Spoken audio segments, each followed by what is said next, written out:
Share बाजार को control करने का हसूल, इन्फ्लेशन के नंबर, जबकि खाम तेल का इस वक्त आराम करना काफी मीनिंगफुल है, जिसमें कि तूफान के आने का अंदेशा रहेगा। बाजार का डाटा और बाजार की आउटलुक पर बात करने के लिए एक बार फिर से आपके साथ हम मुखातब हैं। आज का दिन जहां पर आखिरी ट्रेडिंग दिन था फिस्कल ईयर 26 का, और जहां पर तमाम उधार के रास्ते बंद रहे, वहां पर आज बाजार का डाटा कदरे कम देखा गया। 100 जिसका कि आज का टर्नओवर बाजार का हुजम 30 करोड़ से भी कम था, और ओवरऑल पूरे बाजार में 16% का आज रिडक्शन देखी गई बाजार के हुजम में।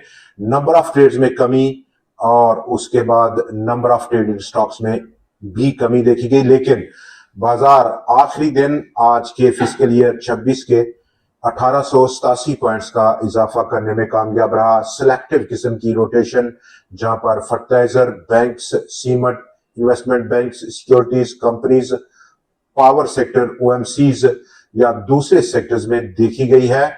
और ऐसे रुझान में जहां पर बाजार का आउटलुक क्या रहेगा कल से, कल चूंकि एक नया दिन होगा, नया महीना होगा, नया साल होगा, और ऐसे में कंज्यूमर प्राइस इंडेक्स का डाटा कल रिलीज किया जाएगा। पाकिस्तान ब्यूरो ऑफ स्टैटिस्टिक्स की जानिब से ऑलमोस्ट 11.5-12% की प्रोजेक्शंस हैं कंज्यूमर प्राइस इंडेक्स को लेकर।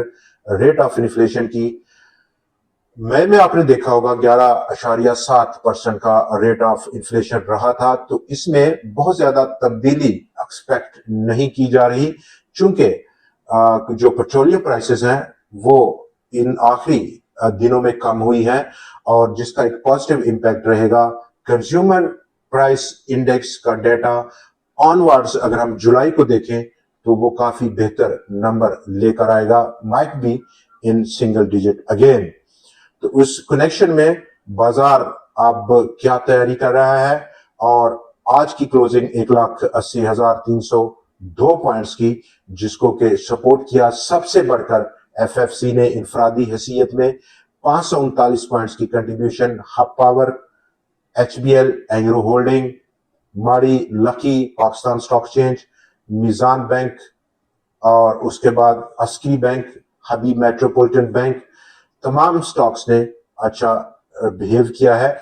और ऐसे में खाम तेल की कीमतें तयन करेंगी कल के दिन का, और उससे आने वाले दिनों का ट्रेडिंग क्या रुझान है उसको। नंबर 1, कतई नजर इस रोटेशन से नए साल की आमद के बाद तमाम वो उधार का जो मामला था वो अब खत्म हो गया, खुल गया,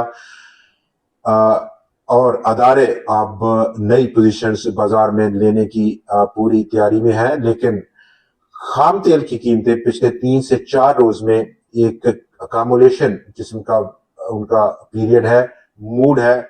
68 से 70-71 डॉलर्स की रेंज में काफी ज्यादा यहाँ पर एक पॉसिबल सपोर्ट भी है। और क्या किसकी पॉसिबिलिटी है, एक बाउंस लेंगी, और अगर वो बाउंस लेगी तो कितना लेंगी, कितने डॉलर्स प्राइसेस में इजाफा देखा जाएगा, क्योंकि यहाँ पर प्राइसेस का रुकना एक इंडिकेशन है या तो कंटिन्यूशन है डाउन साइड की, डाउन ट्रेंड की, और दूसरे नंबर पर एक इस अकोमोडेशन के बाद, इस कंसोलिडेशन मूड के बाद एक बाउंस होगा, जिसकी अभी तक जो चांसेस हैं वो ऑलमोस्ट 50-50% है, 50-50। लेकिन कल तक काफी माहौल बदलेगा, और एक पॉसिबिलिटी जो ओड्स हैं वो ऑलमोस्ट फेवरेबल होंगे जाएंगे एक स्लाइट बाउंस की 75, 76 या फिर 77 डॉलर्स की सतह, जबकि इवन 78 से 79 डॉलर्स की सतह भी पॉसिबल है, क्वाइट पॉसिबल है कि क्रूड प्राइसेस एक रैली करे। बाजार पर क्या इम्पैक्ट होगा उसका अभी, चूंकि उसमें अभी काफी वक्त दरकार है, बाकी है एग्जैक्टली उसको पिन पॉइंट करना। तो हम कल से जो अभी सिलेक्टिव किस्म की रोटेशन है बाजार में अक्रॉस उन स्टॉक्स में, सेक्टर्स में जो कि सिलेक्टिव है। नंबर 1 सिलेक्शन एनुअल क्लोजिंग जून की, जिसमें कि सीमेंट, स्टील या फिर पावर सेक्टर है, या फिर बैंक्स हैं, या fertiliser sector. Index heavyweight stocks हैं, और ऑलमोस्ट काफी कंसोलिडेशन मूड है इन स्टॉक्स का, जैसे कि फर्टिलाइजर सेक्टर हो, एफएफसी हो, एग्रो फर्टिलाइजर हो, बैंक्स में हो, एमसीबी हो, मीजान हो, एचबीएल हो या दूसरे बैंक्स हो। तो एक पॉसिबिलिटी रह सकती है कि कल का नया मूड होगा, नया दिन होगा और एक नया साल होगा। दोस्तों, आज के बाजार में इतना ही, लेकिन कल फिर आपसे मुलाकात रहेगी नए एनालिसिस और नए तजिए के साथ, नए स्टॉक्स के साथ, नई ट्रेंडिंग न्यूज के साथ। देखना मत भूलिएगा।